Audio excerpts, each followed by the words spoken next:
Dear Professor, I'm Owen Zhe. Today I will talk about a data analysis of online shopping. I'm in group 32. My group members are Guo Kai, Wang Wenzhe, Chen Yang, Fei Chenhong, Ma Mengting.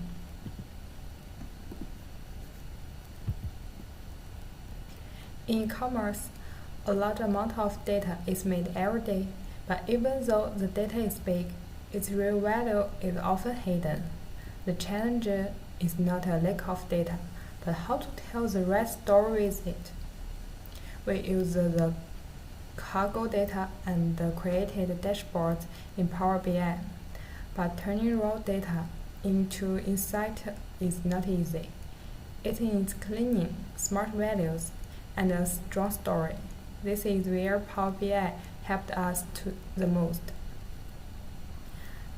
As an all-in-one platform, it supports data cleaning, model building, and visualization, so we could make dashboards that are clear, simple, and ready to help with decisions. Our project focused on 5 key objects: sales performance, customer segments, user analysis, product insights, and RFM segmentation. By using Power BI, we are able to turn complex numbers into stories people can understand and that help people take actions. Before we started the visualization process, our first job was to prepare the data. We used a Kaggle dataset with about 52,000 rows and 21 columns to make sure the data was reliable. We deleted 31 completely empty rows. For missing coupon discount values, we filled them in with the most common value in that column. Since the original location filled mixed cities and states together, we split into 2 separate columns, city and state.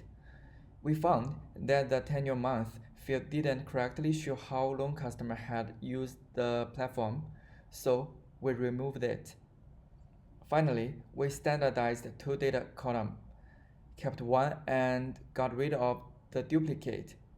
After these steps, our dataset was clean, consistent, and ready for the next step, feature engineering. With a well-organized dataset, we moved on to creating new features to better understand user behavior and spending patterns. First, we figured out each user's registration date based on their earliest transaction. Then, we added a first purchase flag and marked users with multiple orders as repeat buyers. Depending on whether their registration month matched the transaction month, we classified users as either new or existing. Regarding financial data, we calculated the subtotal, average price times quality, the discount amount, the tax after discount, and the total payment. These new features laid the groundwork for our customer segmentation and key performance indicator analysis.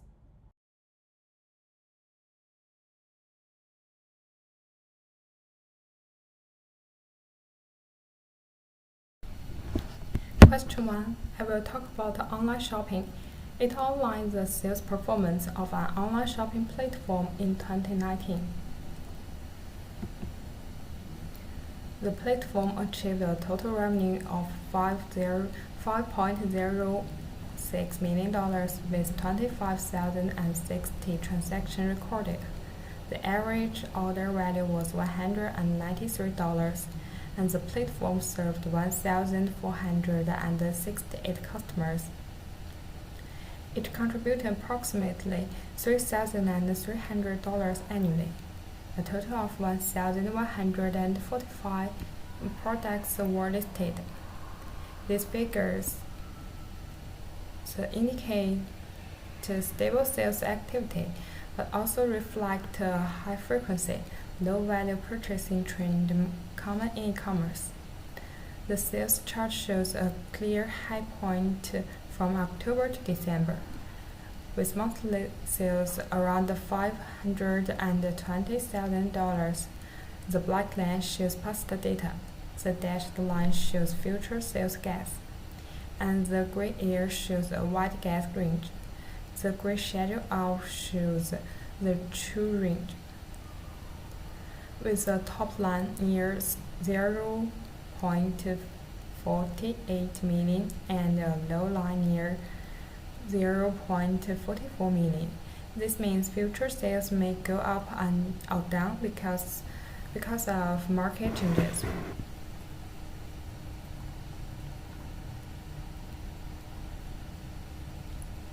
Some parts need better planning, raise average or divided through bundle or member points, spread out promos to avoid heavy year-end sales, focus more on top price items to improve product mix.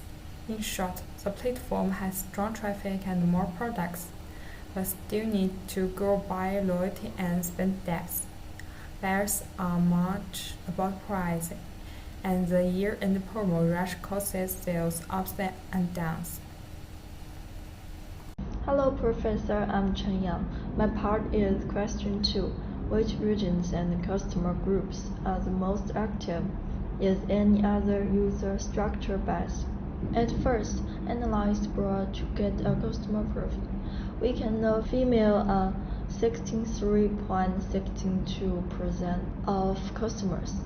Male are 76.78%. Marketing should target females. New Jersey and Illinois have most customers. California, New York, and DC follow, so better focus on these areas.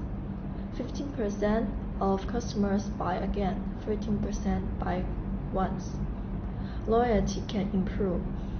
Most customers spend $0 to $1,000. Fewer spend over $1,000. High spenders bring big money. Secondly, find consumption difference. Females spend $189 per order. Males spend $187. The $2 gap is small. DC have the highest AOV at $189. New York has lowest at $174. The $15 range is not big. Repeat customers spend $192 per order. No repeat spend $179. The $13 difference is moderate. So from the view of regional activity, New Jersey and Illinois have 62.47% of customers. DC, New Jersey, and California have higher AOVs. Their orders bring more money.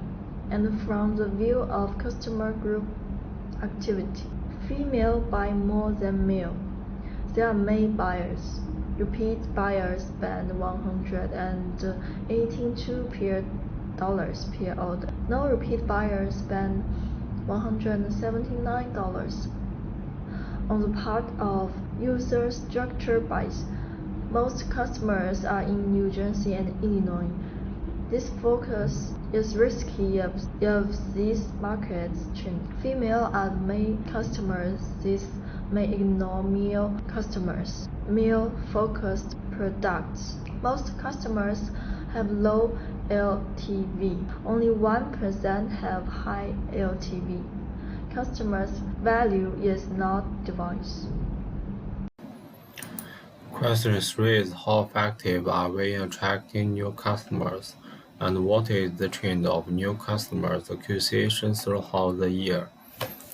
From January to March, new users accounted for over 85%, but this dropped sharply from April on. By July, returning users surpassed new users, and by November, they made up nearly 64%.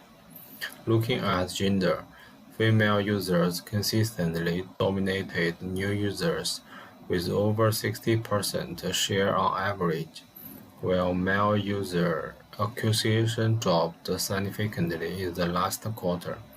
New users mostly purchased the Nest USA apparel and office product, with Nest USA having the highest first purchase volume. For repurchase, apparel and office remained stable, but lifestyle and drinkable categories showed strong growth potential. As coupons, while nearly half of users clicked, only about a third actually used them, pointing to a post-click drop-off that we can optimize. In summary, attracting new users remains a crucial challenge. Our ability to attract new users is weakening over time. The proportion of new users is steadily declining, while returning users are becoming dominant. This suggested a need for strategic intervention. Let's take a look at question 4. Which products are our sales mainstays and have outstanding performance in terms of revenue and sales volume? How does this affect our overall strategy? On our dashboard, the revenue tree map shows that Nest USA alone drives most of our sales dollars. In contrast, the bar chart of unit sales highlights office supplies and apparel as our volume leaders, even though they contribute far less to revenue. The ribbon chart puts these insights over time. Nest USA rebounded strongly at year-end. Office products are on a slow decline. The new Nest line, launched in August, is steadily rising, and bags peak in February and August, matching back-to-school seasons. So what does all this mean for strategy? 1. Reduce risk. We are too dependent on Nest USA. Any supply issue or new competitor could hit our GMV hard. 2. Boost cross-sale. Leverage Nest USA's popularity by bonding it with high-lift partners. Our basket analysis shows some promising combinations. 3. Diversify portfolio. Invest in growing lines like Nest. Refresh Office with targeted promotions, and use seasonal pushes on apparel and bags to spread revenue sources. By balancing our focus, mitigating over-reliance, capitalizing on bundle insights, and supporting emerging products, we can strengthen resilience, drive average order value, and sustain growth. Hello everyone. I will now present question 5. The question 5 is, how can RFM-based segmentation help identify key customer groups for effective retentions and revenue optimization strategies? These sections can be broken down into 4 main parts.